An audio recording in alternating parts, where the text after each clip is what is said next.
नमस्कार, आप सभी का स्वागत है हमारी खास पेशकश में। मैं हूं सुमित और भारतीय बाजार जो कि इस समय अनिश्चितता के दौर से थोड़ा निकले भी हैं और थोड़ा फंसे भी हुए भी हैं। और इस अनिश्चितता के दौर में कहाँ तेज़ी आई भी है, थोड़ी तेज़ी नहीं भी आई है, लेकिन हम अर्निंग्स के बीच में हैं, ट्रेड टेंशन्स से थोड़ा निकले हैं, लेकिन नए टेंशन्स के बीच में फंसे हुए हैं। तो इस आधे अधूरे उतार चढ़ाव के बीच में क्या सिचुएशन बन रही है, कैसे मार्केट्स हैं, कैसे आगे रहेंगे, इन सब पर बातचीत करेंगे। और जब भी कभी अनसर्टेनिटी आती है तो हमेशा एक ही सर्टेन आदमी दिमाग में आता है, जिसको कभी भी आप बुला लीजिए, उनके पास हमेशा थॉट्स की क्लैरिटी होती है। वो है गुरमीत सर। हमारे साथ मौजूद भी हैं, आज भी CIO हैं, मैनेजिंग पार्टनर हैं कॉम सर्कल के। गुरमीत सर नमस्कार, स्वागत है कार्यक्रम में। सर, सिचुएशन लास्ट टाइम से बेटर तो हुई है, लेकिन पूरी तरह से बेटर नहीं हुई है। मतलब हमने जब पहले एक FIs की सेलिंग के दबाव से निकल रहे थे, तब ट्रेड वॉर आ गया। ट्रेड वॉर से निकलना शुरू हुए तो एक नया वॉर आ रहा है। सो सिचुएशन निकलती भी है हर बार, नहीं भी निकल पा रही है। आप क्या देख रहे हो इस पे बाजार में? कहाँ जाके ये, मतलब टाइम मिला है 3 महीने का, हो भी जाएगा शायद रिजॉल्व, लेकिन तब तक ये नई मुसीबत खड़ी हो गई। अब क्या किया जाए? देखिए, ये तो समझिए, ये तो क्या है, आपके ऊपर इम्पोज किया गया है। आप कोई भी इकोनॉमी वॉर नहीं करना चाहता है, क्योंकि भारत जैसी इकोनॉमी के बहुत बड़े इकोनॉमिक गोल्स हैं। पाकिस्तान को वैसे भी मतलब मैं पॉलिटिकली करेक्ट होना चाहूंगा इस चीज़ में, बट हमें कुछ उससे कुछ, बट अगर आप कंट्री की इंटेग्रिटी, सॉवरेनिटी और पे अगर अटैक करेंगे तो ऑब्वियसली उसका जवाब देना पड़ेगा। पर मुझे लगता है ये प्रॉब्लम, मुझे नहीं लगता है कि एक फुल स्केल एस्केलेशन वॉर का होना चाहिए। अगर आप पिछली भी इंस्टेंसेस देखें, चाहे वो बालाकोट रहा हो या उरी रहा हो या पुलवामा अटैक हुआ हो, या उससे पहले आप देखिए रशिया यूक्रेन का भी वॉर रहा हो, बाजार इमीडिएटली कुछ नीजक रिएक्शन देता है, बट ये फिर चीजें सेटल हो जाती हैं। स्पेशली जो हमने देखा, अनलेस ये बहुत सारी कंट्रीज इसमें इन्वॉल्व हो जाए, चाइना इन्वॉल्व हो जाए, ऐसा लगता नहीं है अभी। Number one. Number two, tariff का इम्पैक्ट सेंटिमेंटली तो रिवर्स हो गया है, अर्निंग पे क्या होगा वो आपको धीरे धीरे पता लगेगा। तो मार्केट उसको डिफरेंशिएट करेगा कि कहाँ कहाँ फर्क नहीं पड़ रहा है टैरिफ से, तो कहाँ टॉप लाइन या रेवेन्यू पे फर्क पड़ेगा। मेरा ऐसा मानना है कि लॉन्ग रन में, मीडियम टू लॉन्ग रन में इंडिया इसमें गेन करने वाला है। हमें फायदा ज्यादा होगा नुकसान से, और बहुत एविडेंट है जिस तरीके से शायद हम पहली कंट्री होंगे जिसके साथ US की ट्रेड डील होगी, जो ऐसा लग रहा है, क्योंकि हमें एक हेड स्टार्ट है। तो इस समय हमारा फोकस ये होना चाहिए सुमित, कि हम हमें कुछ भी ऐसा नहीं करना है जिससे पोर्टफोलियो में कोई परमानेंट डैमेज हो। बहुत एग्रेसिव होने की जरूरत नहीं है, बहुत ज्यादा प्रो कई बार हम बाजार में एक फेस आता है जब हम कहते हैं कि आप कुछ मत करिए कुछ समय के लिए, और इंक्रीमेंटली आराम आराम से इन्वेस्ट करिए। आई थिंक ये वो फेस है जहां आपको प्रिजर्वेशन करना है, आपको बाकी एसेट क्लासेस भी देखने हैं कहाँ पैसा बन सकता है। मैं आपसे पहले भी हमारी बात हुई है कई बार, जब भी आपके साथ चर्चा हुई है कि, और ये मैं साल भर से बोलता आया हूँ कि बॉन्ड्स में बहुत पैसा बन सकता था। और पिछले एक साल का अगर आप बॉन्ड फंड का रिटर्न देखेंगे, एक गवर्नमेंट बॉन्ड फंड का, तो डबल डिजिट रिटर्न देखने को मिलेगा। निफ्टी का एक साल का रिटर्न 5% है। तो बैलेंस एसेट एलोकेशन रखिए कुछ समय के लिए, ये डस्ट थोड़ा सेटल होने दीजिए, और तब तक आपको इंक्रीमेंटली थोड़ा थोड़ा स्टैगर्ड वे में आप इन्वेस्ट करिए अगर आप इक्विटी निवेशक हैं। और कोई भी बहुत ज्यादा एग्रेसिव मत होइए, बहुत ज्यादा एक्सट्रीम या बाइनरी कॉल नहीं लीजिए। तो गुरमीत सर, अर्निंग से याद आया, पहले तो आपको एक शुभकामनाएं HDFC बैंक के लिए। हर मौके, हर प्लेटफॉर्म पे, हर तारीख को मुझे अच्छे से याद है, आपने HDFC बैंक का जिक्र किया कि ये एक ऐसा ज्वेल है जिसको आप अपने खाते में रखिए, संभाल के रखिए, सजो के रखिए, ये पैसे बना के देगा। ऑल टाइम हाई पे पहुंच ही गया। सो पहली चीज़, HDFC Bank, why HDFC Bank is HDFC Bank, why it is not Bandhan Bank, RBL Bank, IDFC First Bank, AU Bank? ऐसा क्या देखते हो आप उसमें जो किसी और में नहीं दिखता आपको? देखिए, बैंकिंग में एक चीज सुमित रेड फ्लैग होती है, अगर आप बहुत फास्ट ग्रो करें तो मेरे लिए वो रेड फ्लैग है। और अगर आप रिस्पॉन्सिबली ग्रो करें और अच्छी एसेट क्वालिटी से करें तो वो एक एसेट है। तो अगर आप HDFC बैंक देखिए, 95 में लिस्ट हुआ था, और अगर अभी से आप सिंस इंसेप्शन रिटर्न निकालेंगे तो लगभग मेरे हिसाब से 23% का कैगर है। तो 23% का कैगर है पिछले 28-29 साल का। अगर अगर मैं देखूं, मैंने तो खैर 2006-07 से लेना शुरू किया था पोर्टफोलियो में। तो एक जो बैंक की मेन जो 3 पैरामीटर्स आपको देखने चाहिए। नंबर वन, लाइबिलिटी साइड देखिए। लाइबिलिटी मतलब बैंक डिपॉजिट कहाँ से सोर्स कर रहा है। जैसे अगर बैंक है तो उसका कासा, जिसे करंट और सेविंग अकाउंट बोलते हैं, उसका मिक्स क्या है। जितना ज्यादा होगा उतना आपका net cost of funds lower होगी। तो अगर लाइबिलिटी अच्छी है जैसे हम रॉ मटेरियल बोल सकते हैं, बैंक के लिए रॉ मटेरियल उसके लिए पैसा है जो डिपॉजिट्स के फॉर्म में आता है। तो कासा एचडीएफसी बैंक का शुरू से 40-50% रहा है। 100 रुपये अगर वो रेस करता है, इसका मतलब कॉस्ट ऑफ फंड जो है वो लगभग हमेशा 3.5-4% रहा है। सेकेंड, आप एसेट क्वालिटी, जब अगर आपने बड़े बड़े, जब हमने देखा डिफॉल्ट हुए, चाहे वो किंगफिशर रहा हो, जब पीछे हमने देखे, उसमें आपने देखा होगा कि एचडीएफसी का सबसे या तो नई एक्सपोजर होता है या कम होता है। तो रिस्क मैनेजमेंट जिसे हम बोलते हैं, वो कैसा है बैंक का। और तीसरा हम ये देखते हैं कि यूनिट प्रॉफिटेबिलिटी क्या है, मतलब आप जब एक्सपैंड करते हैं कितना डिजिटल है कितना फिजिकल है। जो यूनिट प्रॉफिट, ये एचडीएफसी बैंक के तीनों parameters, asset quality, cost of fund से जो नेट इंटरेस्ट मार्जिन, और जो आपका यूनिट प्रॉफिटेबिलिटी है, ये अमंग्स द बेस्ट है। और इस वजह से, और ये हमने आईसीआईसीआई में बदलाव देखा जब संदीप आए आईसीआईसीआई में 2018-19 में, कैसे उन्होंने टर्न अराउंड किया आईसीआईसीआई में। और तो ये चीज आप देखिए, ये मत देखिए कि ये बैंक 30-40% से ग्रो कर रहा है। इनफैक्ट जो बहुत फास्ट ग्रो करे, बहुत एग्रेसिवली आपको एफडी पे हाई रेट्स दे, वो मेरे हिसाब से हमेशा रेड फ्लैग होता है। तो रिस्पॉन्सिबल ग्रोथ इंपॉर्टेंट है। हिंदुस्तान में सबसे आसान काम पैसा देना है, रिकवर करना सबसे मुश्किल काम है। एग्री। एक और चीज, गुरमीत सर, आईटी जब लास्ट टाइम हमारी बात हुई थी तो ताश के पत्तों की तरह टूट रहा था। अर्निंग्स के नंबर आए, जैसे जैसे नंबर आते जा रहे हैं वैसे वैसे उनके नियर टर्म एटलीस्ट बॉटम बनते जा रहे हैं और वहां से कम बैक दिखा रहे हैं, beat TCS, beat Infosys, beat Wipro. So क्या हम मान के चलें कि worst is over for IT one, या ये भी सेग्रीगेट होगा कि worst is over for large cap IT and is yet to be over for mid cap IT?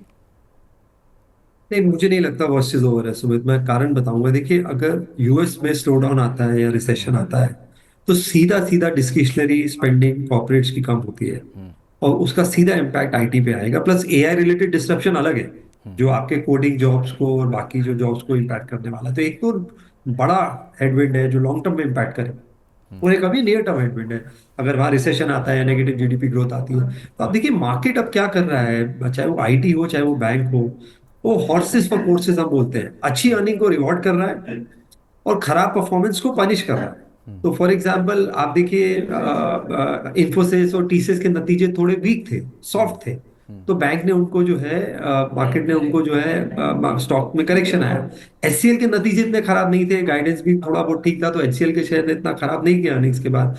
Persistent के नतीजे बहुत अच्छे आए, परसिस्टेंट 2 दिन से ऊपर है, स्टॉक लगभग वापस से 53-54 रुपए के आसपास जो है आ गया है। तो सिमिलरली हमने बैंक्स में देखा, एचडीएफसी आईसीआईसीआई के नतीजे अच्छे थे तो मार्केट ने रिवॉर्ड किया। एक्सिस बैंक का नतीजा थोड़ा सा सॉफ्ट आया तो आज स्टॉक जो है वो नेगेटिव था, और ऐसे ही मार्केट को होना चाहिए। और जब आप 19 टाइम्स हैं अर्निंग्स पे, तो आपको मार्जिन ऑफ एरर नहीं है डिसअपॉइंट करने का। तो यहाँ सबसे बड़ा हेड जो है वो अर्निंग है। तो मैं ये नहीं कहूंगा कि आप, मैं सेक्टर वाइज मैं इनफैक्ट ये कहूंगा कि जो भी export global supply chain oriented sectors हैं, चाहे वो ऑटो है चाहे वो आईटी है, और जहां जहां टैरिफ का इम्पैक्ट ज्यादा है, वो कुछ समय के लिए आप चाहें तो थोड़ा सा न्यूट्रल रह सकते हैं। मैं नहीं बोल रहा हूँ कि बिल्कुल निवेश मत करिए, तो लेकिन जो डोमेस्टिक कंजम्पशन सेक्टर्स है जिनका टैरिफ पे बहुत मिनिमल इम्पैक्ट है, चाहे वो फाइनेंशियल्स हैं, चाहे वो कंज्यूमर डिस्क्रिशनरी है, चाहे वो फॉर एग्जांपल डोमेस्टिक फार्मा है, ब्रांडेड फार्मा है, तो जहां पे भी होटल है, टूरिज्म है, लोकल ट्रैवल है, डोमेस्टिक ट्रैवल है,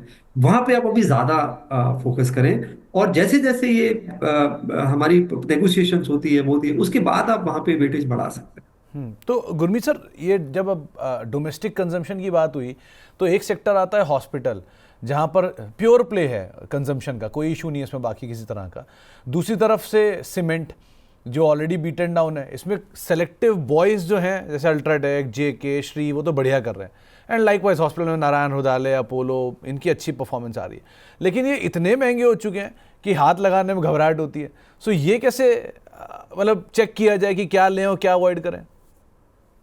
तो ये सुमित मजार की प्रॉब्लम है एक्चुअली। जो अच्छी चीज है वो अभी भी सस्ती नहीं है। हाँ। और ये इस इनफैक्ट करेक्शन के बाद भी अगर आप देखेंगे हॉस्पिटल स्टॉक्स, तो शायद आपको 30-40 ईवी बाय एबिटा पे दिखेंगे। शायद अपोलो वगैरह तो शायद 45-50 एंटरप्राइज वैल्यू बाय एबिटा पे है, तो वैल्यूएशन ज्यादा है। नारायण हृदयालय थोड़ा रीजनेबल था, बट वहां पे भी हमने देखा एक बात। एक तो देखिए इसमें स्ट्रक्चरल डिमांड क्यों आ रही है कि हेल्थ केयर अफोर्डेबिलिटी बढ़ रही है। अब ये जो सीनियर सिटीजन की आयुष्मान योजना है, इसमें सीनियर सिटीजन की लिमिट 10 लाख कर दी गई। भारत में करीबन करीबन 32 से 33 करोड़ सीनियर सिटीजन हैं। अगर वो 10 लाख के कवर में आ जाते हैं तो वो हॉस्पिटल और डायग्नोस्टिक का एक्सेस और अफोर्डेबिलिटी उनके लिए बढ़ जाएगा। और 60 ईयर्स के बाद ही आपको ज्यादा इस चीज की जरूरत पड़ सकती है। तो एक तो लॉन्ग टर्म डिमांड है। सेकंड, हॉस्पिटल के मॉडल्स थोड़े से एसेट लाइट हो गए हैं। वो पुराना वाला कंसेप्ट नहीं रहा है। जैसे अब कुछ वो, अब जो लीडिंग चेन्स हैं वो रनिंग हॉस्पिटल्स को एक्वायर करते हैं, उनके साथ एक मैनेजमेंट कॉन्ट्रैक्ट वाला मॉडल भी शुरू हो रहा है। तो बिजनेस मॉडल में भी चेंज आए हैं, प्लस फार्मेसी से इंटीग्रेशन है, होम केयर जो मैक्स शुरू कर रहा है। तो अच्छा है, बट मैं इस वैल्यूएशन पे आपसे अग्री करता हूँ, इंक्रीमेंटल एडिशन करना शायद ठीक नहीं होगा। हाँ, अच्छा कोई करेक्शन आता है तो देख सकते हैं।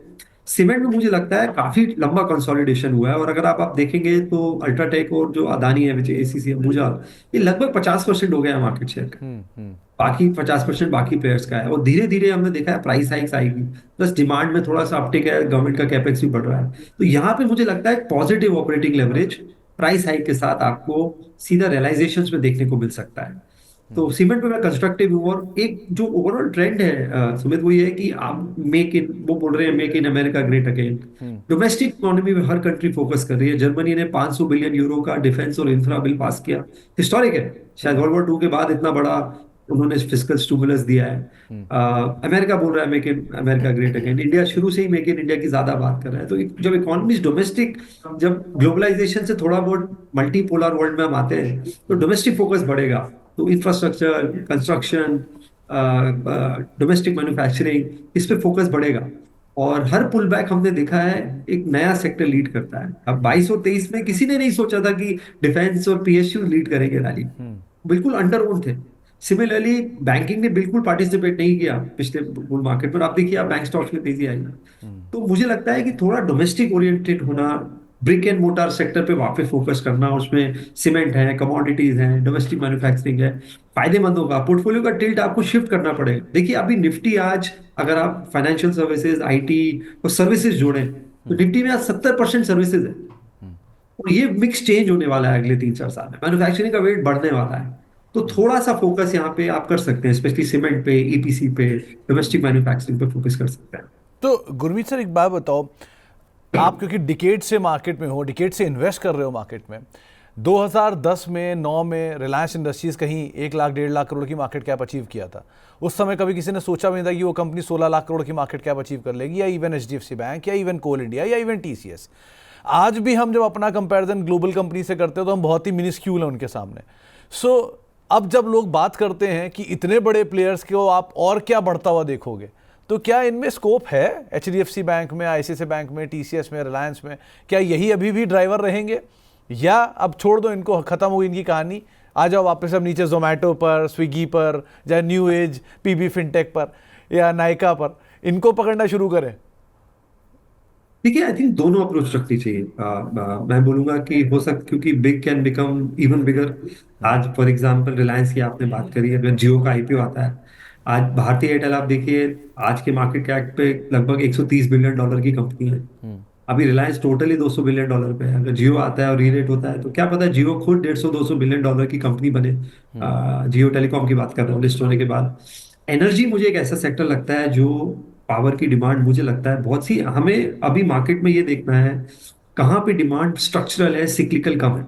वैसे तो मैक्सिमम सेक्टर सिक्लिकल होते हैं, बट कहीं जगह अर्निंग्स जो है वो स्टेबल होती है। तो एनर्जी एक ऐसा सेक्टर है जहाँ पे एनर्जी स्टेबल और डिमांड बहुत रोबस्ट है।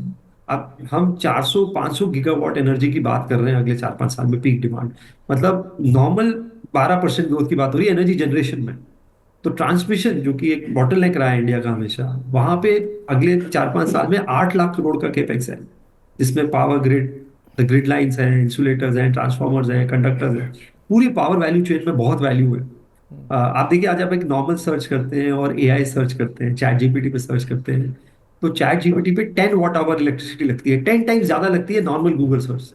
तो सबसे बड़ा बेनिफिशियरी एआई का एक्चुअली पावर है, अंडरलाइन।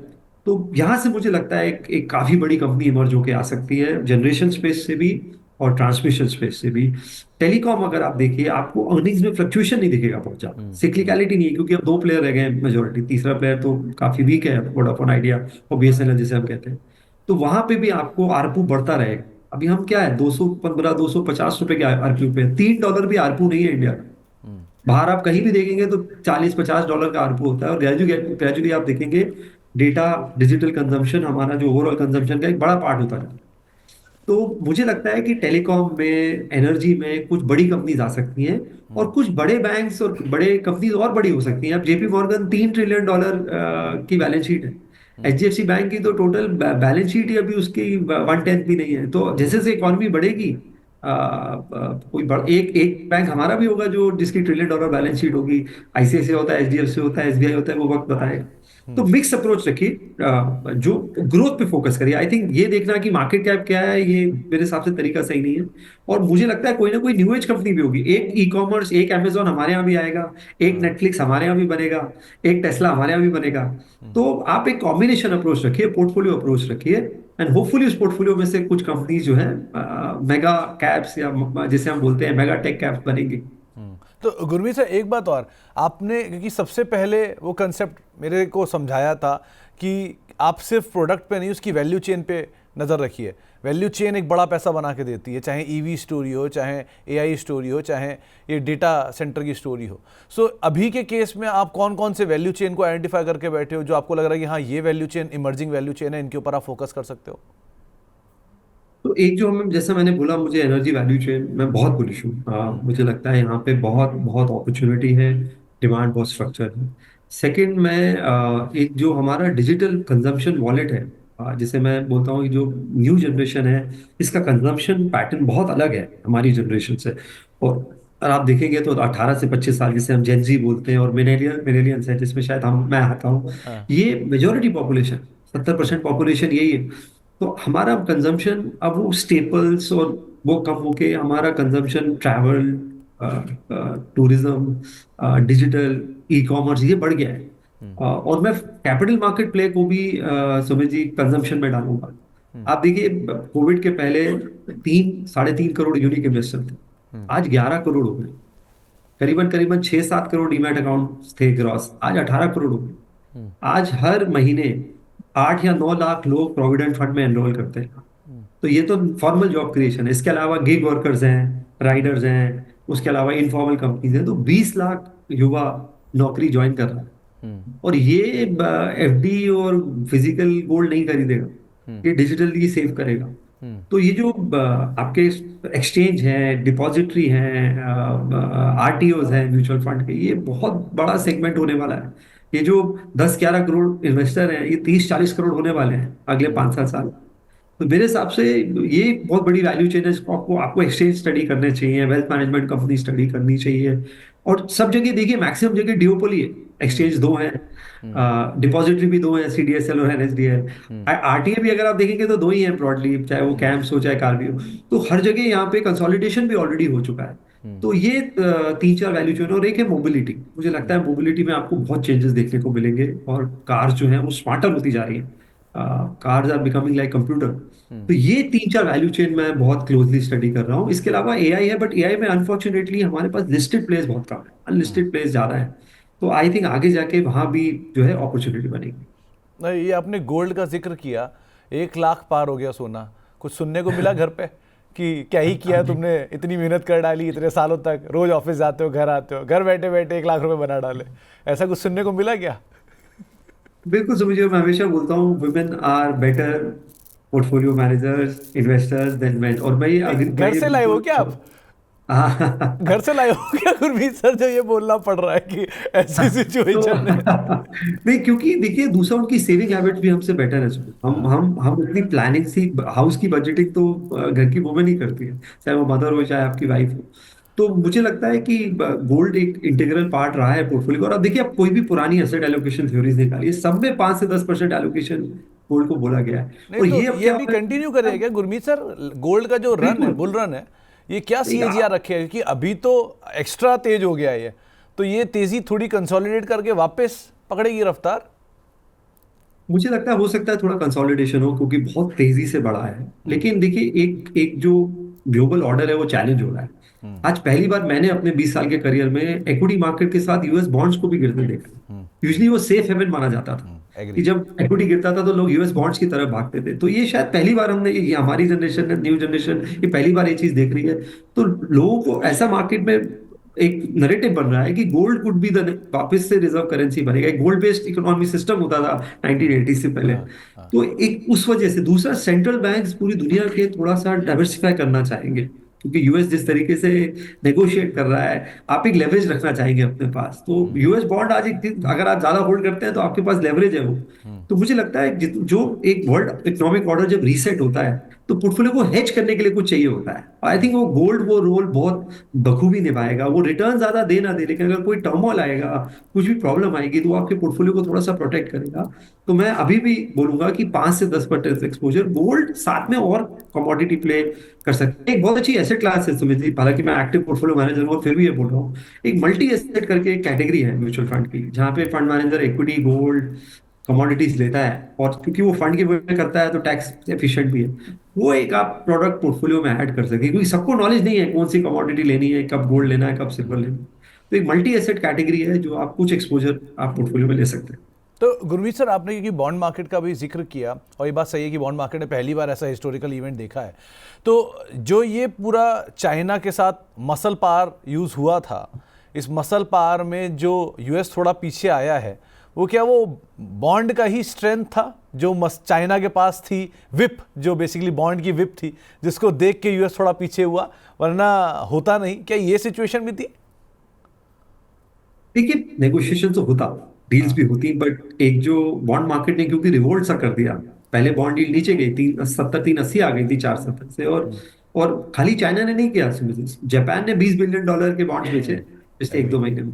जापान ज्यादा बड़ा इन्वेस्टर है, $1 ट्रिलियन के यूएस ट्रेजरी बॉन्ड्स हैं जापान के पास। चाइना के पास 700 800 बिलियन है। और आरबीआई के पास होगा मेरे ख्याल, हमारा 600 700 बिलियन का रिजर्व है, मुझे लगता है 200 से 300 बिलियन यूएस यूएस ट्रेजरी होगा।